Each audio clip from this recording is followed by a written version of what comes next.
Hello, नमस्ते। मैं प्रज्ञा आपके यूट्यूब चैनल में, और मैं आज बात करूंगी क्या आपकी कुंडली में स्टॉक मार्केट के योग हैं कि नहीं। जो लोग स्टॉक मार्केट में काम करते हैं या करना चाहते हैं वो प्लीज़ इस वीडियो को एंड तक देखें। तो हम बात करते हैं कि आपकी लग्न कुंडली या नवांश कुंडली में दो होती हैं, उसमें आपकी योग्य हैं। फर्स्ट हम इसके बारे में बात करते हैं।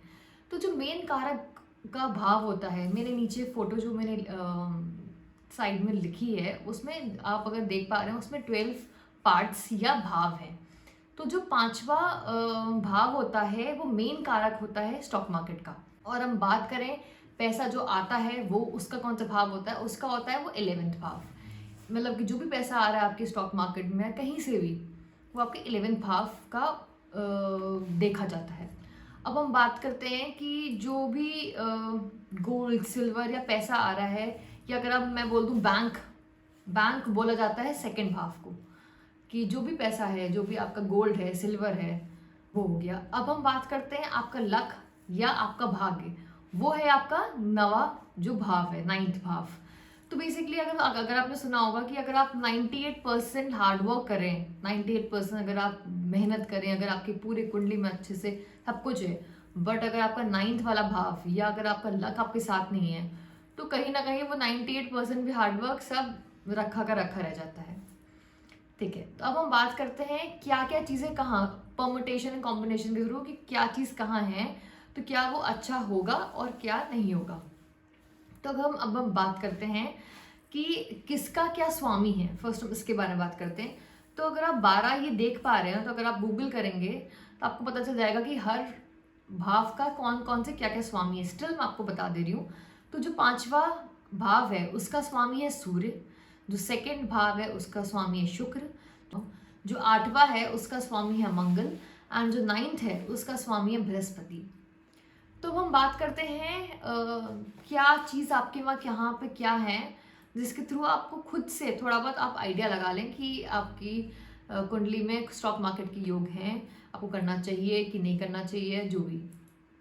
तो अगर आपका पांचवे का स्वामी जो कि सूर्य है, सूर्य अगर आपका केंद्र, केंद्र मीन्स 1, जो कि बीच में है एकदम, विच इज 1 4 7 10, अगर आपका वो वहां बैठा हुआ है बीचों बीच, तो कहीं ना कहीं अच्छा वो बनता है। या अगर आपका केंद्र में बैठा है या आपका 5th में बैठा है, अपना स्वामी अपने घर में बैठा है, अगर पांचवे और 11वें का स्वामी केंद्र में बैठा हुआ है, या त्रिकोण, त्रिकोण इज 5th और 9th जो साइड में है, जो नीचे के साइड में लेफ्ट एंड राइट में, अगर वो पांचवें का स्वामी एंड 11वें का स्वामी अगर आपके वो त्रिकोण में अगर आपके वो केंद्र में बैठा हुआ है बीचों बीच और पांचवें और 9वें में, तो वो भी काफ़ी अच्छा योग बनाता है।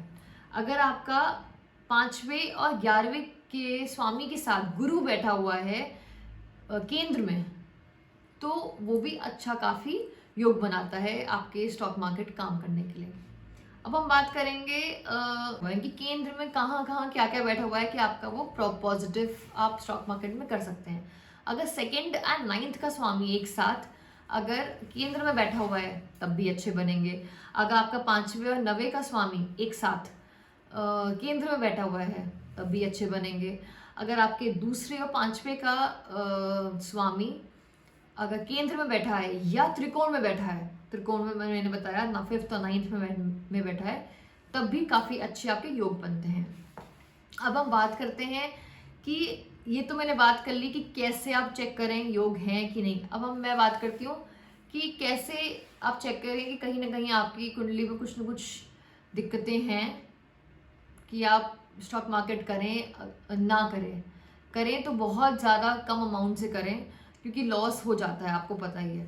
अगर आपका पांचवें का स्वामी जो कि सूर्य है एंड 8वें का स्वामी जो कि मंगल है, अगर वो एक साथ बैठा हुआ है, तो कहीं ना कहीं आपका लॉस होगा ही होगा। वो आप जितना भी स्टॉक मार्केट कर लें वो कहीं ना कहीं आपका होगा।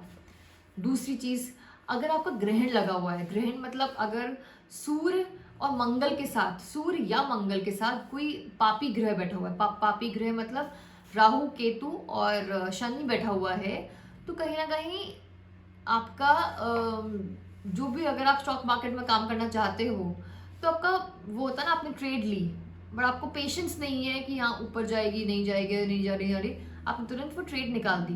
तो पेशेंस और इमोशंस जो आपको कंट्रोल करने पड़ते हैं ड्यूरिंग द स्टॉक मार्केट, वो आपका नहीं रहेगा अगर आपका कोई भी पापी ग्रह किसी भी सूर्य या मंगल के साथ बैठा हुआ है, सूर्य या चंद्रमा के साथ बैठा हुआ है। अब हम बात करते हैं दृष्टि की। दृष्टि क्या है कि जैसे जो पापी ग्रह हैं, पापी ग्रह मतलब राहु केतु और शनि, इनकी दृष्टि कैसे देखें, दृष्टि कैसे देखेंगे। फॉर एग्जाम्पल शनि की अगर मैं बताऊं तो शनि की दृष्टि होती है 3, 7 और 10। आप ये नोट कर लें, 3, 7 एंड 10। वहीं पर राहु की होती है 5, 7 एंड 9। अभी क्या है, तो अगर आपका शनि 4th में बैठा हुआ है, 4th भाव में, अब 4th पार्ट में बैठा हुआ है, और उसकी दृष्टि क्या होगी वो मैं आपको बताती हूँ। दृष्टि कैसे देखी जाएगी कि 4th, 5th और 6th, मतलब मैंने बताया ना कि शनि की दृष्टि होती है 3, 7 एंड 10।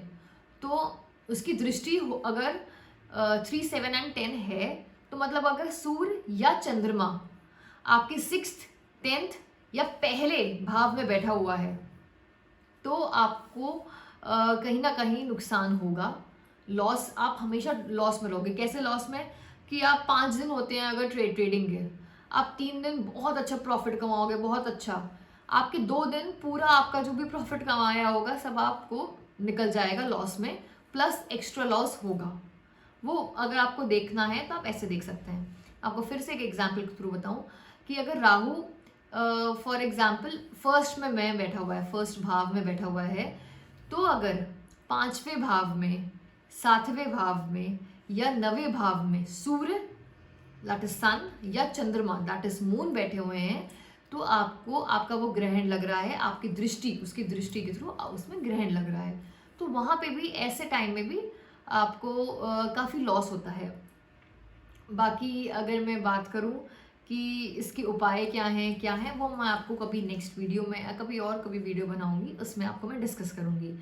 सो बाकी मैं और क्या टिप्स दे सकती हूँ इसके बारे में, ये कि कभी भी आप कोई अमाउंट लगाते हो स्टॉक मार्केट में, तो पहले start with a small amount. You shouldn't go with आप एकदम से लगा लो 1 लाख रुपए, या बड़ा अमाउंट मत लगाओ, छोटे छोटे अमाउंट्स लगाओ, और हमेशा स्टॉप लॉस के साथ आप ट्रेड ओपन करो। आपने ट्रेड ओपन करी, तुरंत साथ के साथ स्टॉप लॉस लगाया कि अगर ये इस पॉइंट से ऊपर जाती है तो अपना रिस्क फैक्टर काफ़ी कम रखो। क्योंकि कभी कभी क्या होता है कि आप, चलो मेरी पहली ट्रेड में प्रॉफिट हो गया, वाओ, सेकेंड ट्रेड में प्रॉफिट हो गया, बट थर्ड ट्रेड आपको लगता है चलो अब तो मुझे आ गया, मैं तो मास्टर बन गया, वैसी उसी टाइम क्या होता है आपकी थर्ड ट्रेड तुरंत आप लॉस में जाते हो। तो वही सब चीज़ें हैं कि एक तो ग्रीड नहीं दिखाना है, ग्रीडीनेस नहीं दिखानी है कि हाँ मुझे एक दिन में आप 5 ट्रेड कर डालो, हफ्ते में 20 ट्रेड्स हो रही है, नहीं। आप हफ्ते में 7 दिन 5 दिन होते हैं ट्रेडिंग के, why not go for just 2 days of trading. आपको ज़रूरी तो ना आपको रोज़ ही ट्रेडिंग करनी है और रोज़ ही पैसा एकदम ही 1 का 10 कर देना है, नहीं। Go slow and that's the key to success. And I hope आपको ये वीडियो अच्छा लगा हो और काफ़ी हेल्प मिली हो। Please like, share and subscribe, अपने प्लीज़ फ्रेंड्स को भी शेयर करें, and please do follow my Telegram channel, वहाँ पे सबके टिप्स मैं देती हूँ रोज़, वो ज़रूर फॉलो करें। Thank you so much.